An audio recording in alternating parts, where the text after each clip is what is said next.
think it's really important for your transient and your percussions to have quite a lot of this upper mid-range stuff. A bit chunkier than just straight up, just top end.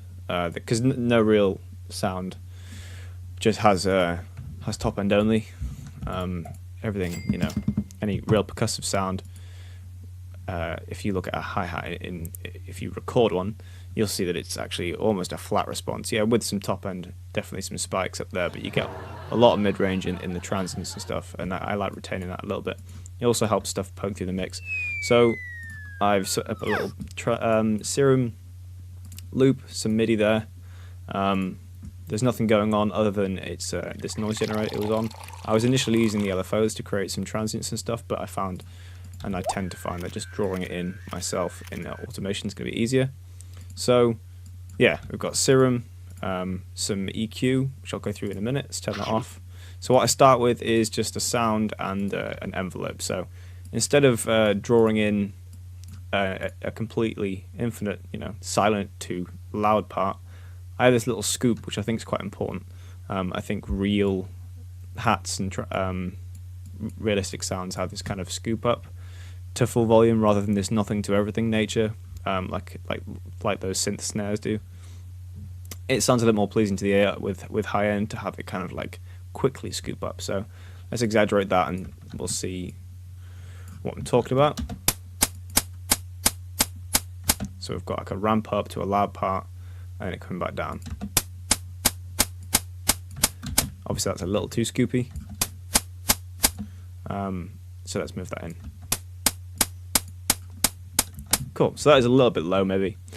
Just the setting I've got then, so it's you'll have this project obviously, but I've got AC home, which is just the standard, the default sound that you have coming out the noise generator, and I've pitched it down a little bit. And let's just play about with that. That's a little too top endy for me. It's got a little bit of thwack there, and I quite like that. So from there, it's just a little bit of EQ. You don't want too much. Sometimes I will leave that much mid-range in, but for this one it sounded a little bit cleaner to have it more like this.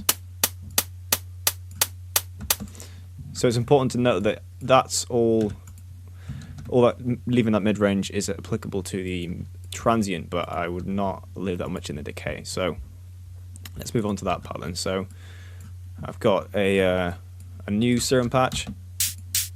Let's turn off the EQ again. So again, I start with the sound and just the envelope. So this, as you can see, is lasting a lot longer. This we've got quite a tight decay with this curve going backwards. This one's got the opposite kind of curve. It's lasting a little bit longer.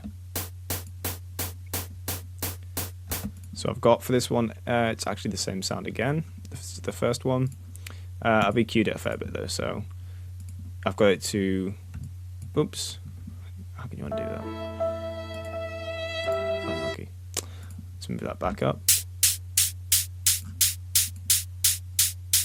So I've got these notches just taking out these nasty frequencies, which I'm not going to move because I pitched it wrong.